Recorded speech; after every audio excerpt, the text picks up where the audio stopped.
Hey viewers, here we have one of the top 3 tuners from the 60s and 70s. This is the Marantz 10B FM tuner. Back in the 60s and 70s, there were 3 that were considered the sort of holy grail of tuners.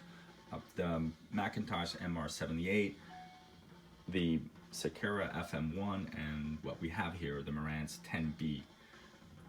It is rumored that this is the tuner that put Marantz out of business, or at least started the decline for Marantz back when it was a US-based company out of Long Island City, New York.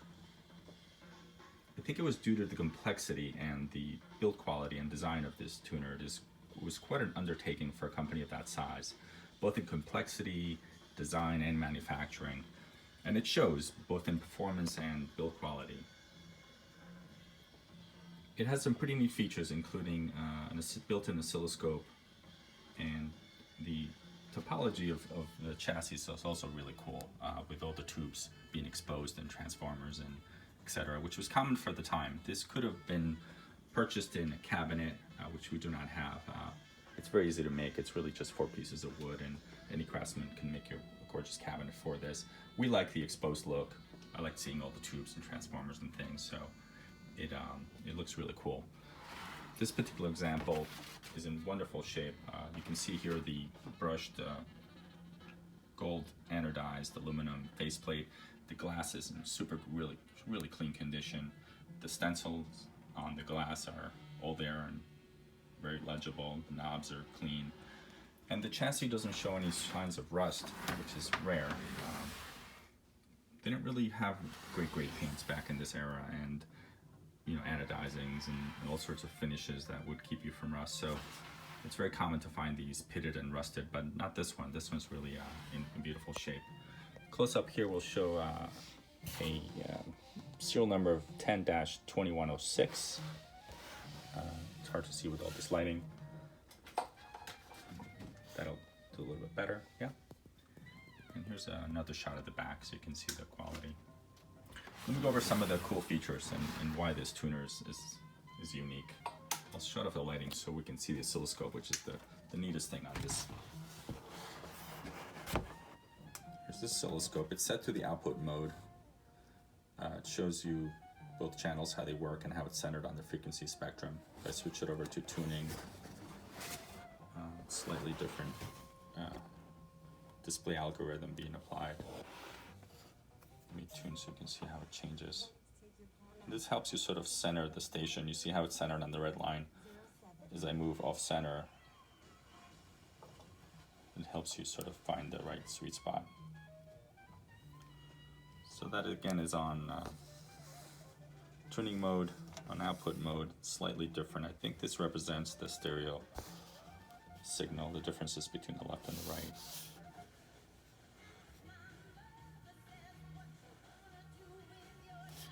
It's hooked up to a pretty simple antenna, just a little whip antenna. We don't have our built-in antenna is in a different workbench. So all we have here is just a whip antenna with 300 ohm termination on it.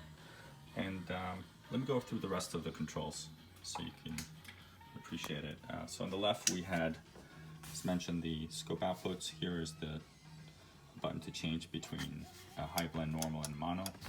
The tuning indicators here, the tuning knob. Over here we'll have the ability to dim the panel lighting and the oscilloscope, and finally the muting control.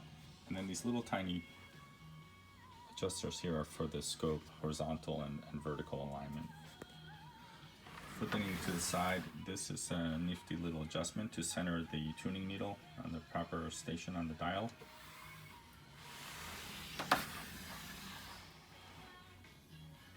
The other interesting thing is where the connections are. The back of the chassis, as you can see, is free from any connections. They're really up top. Here is the antenna connection, and here are the outputs, which seems that they've been upgraded to a much higher quality gold-plated binding post or RCA jack.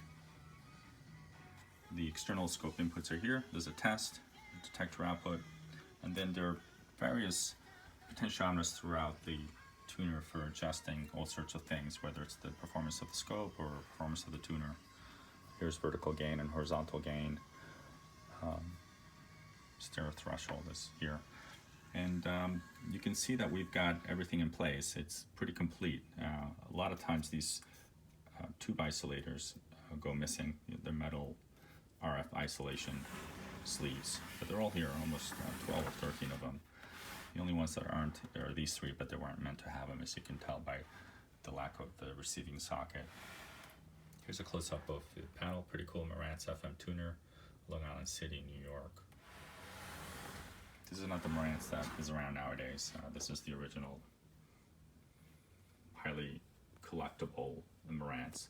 This would be a great match to any of their other pieces. They made a wonderful preamp from this era and also 2 amplifiers. So if you're a collector, this is the one to have, the 10B.